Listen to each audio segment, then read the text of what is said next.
বাংলাদেশের ব্যাংকিং খাতের একটা বেশ বড়সড় সমস্যা নিয়ে আজ কথা বলবো, আর সেটা হলো গ্রাহকদের অভিযোগ।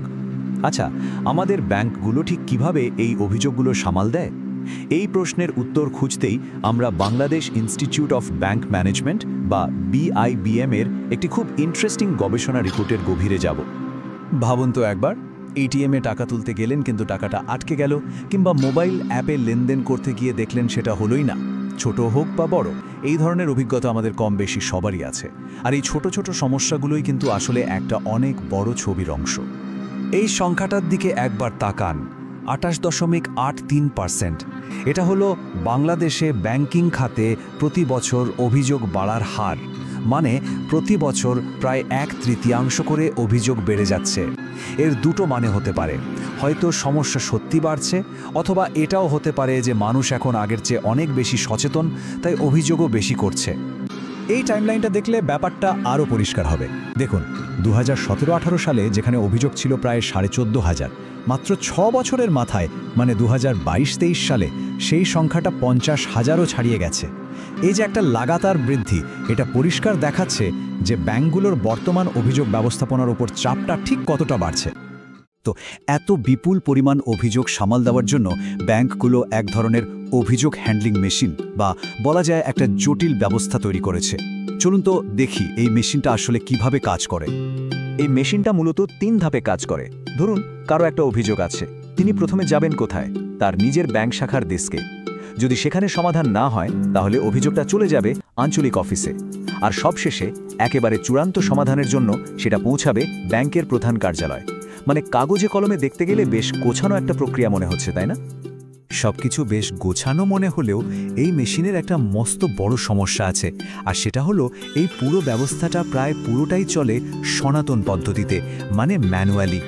আজকের এই প্রযুক্তির যুগে এটা কিন্তু একটা বিরাট দুর্বলতা। এই তুলনাটা দেখলেই ব্যাপারটা পরিষ্কার হয়ে যাবে।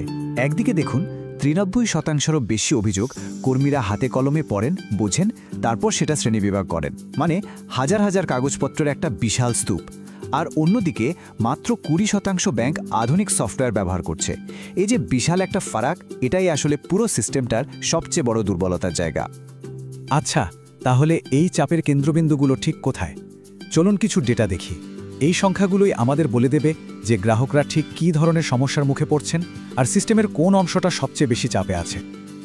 2022-23 সালের অভিযোগগুলো যদি আমরা ভাগ করি, তাহলে কি দেখতে পাই? দেখুন, এটিএম ব্যাংকিং একাই 55%-রও বেশি অভিযোগের জন্য দায়ী। টাকা আটকে যাওয়া বা কার্ড সংক্রান্ত সমস্যাগুলোই এখানে প্রধান। এর ঠিক পরেই আছে অ্যাপস ব্যাংকিং, যা ডিজিটাল সেবার বিস্তারের সাথে সাথে নতুন নতুন চ্যালেঞ্জও তৈরি করছে। ব্যাংকগুলোর দিক তো আমরা দেখলাম, কিন্তু যাদের জন্য এই পুরো ব্যবস্থাটা, সেই গ্রাহকরা কি চাইছেন? ডেটা কিন্তু খুব পরিষ্কারভাবেই তাদের পছন্দের কথা বলছে। চলুন দেখি মানুষ ঠিক কোন মাধ্যমে তাদের সমস্যার সমাধান পেতে বেশি স্বাচ্ছন্দ্য বোধ করে। এই স্লাইডটা কিন্তু দারুণ ইন্টারেস্টিং। দেখুন, যারা অনলাইন ফর্মের মতো ডিজিটাল মাধ্যমে অভিযোগ জানাচ্ছেন, তাদের মধ্যে 75%ই বলছেন তারা অত্যন্ত সন্তুষ্ট। বিশাল একটা সংখ্যা। আর অন্যদিকে যারা পুরনো পদ্ধতিতে মানে সরাসরি ব্যাংকের শাখায় গিয়ে অভিযোগ করছেন, তাদের মধ্যে সন্তুষ্টির হার কত? মাত্র 19%। পার্থক্যটা তো আকাশ পাতাল, তাই না?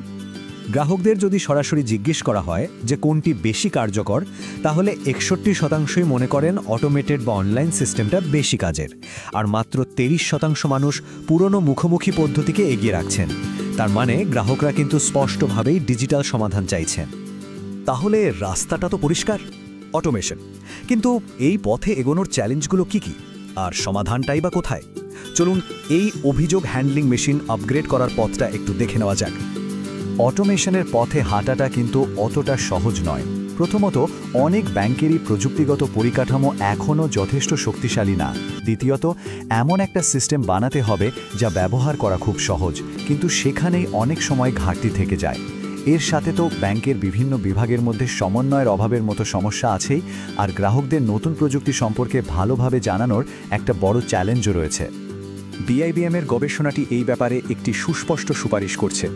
এই স্লাইডের উক্তিটি দেখুন, ব্যাংকগুলোর উচিত অভিযোগ হ্যান্ডলিং প্রক্রিয়া সম্পূর্ণ স্বয়ংক্রিয় করার দিকে মনোযোগ দেওয়া এবং এর জন্য কৃত্রিম বুদ্ধিমত্তার মতো উন্নত প্রযুক্তি ব্যবহার করা।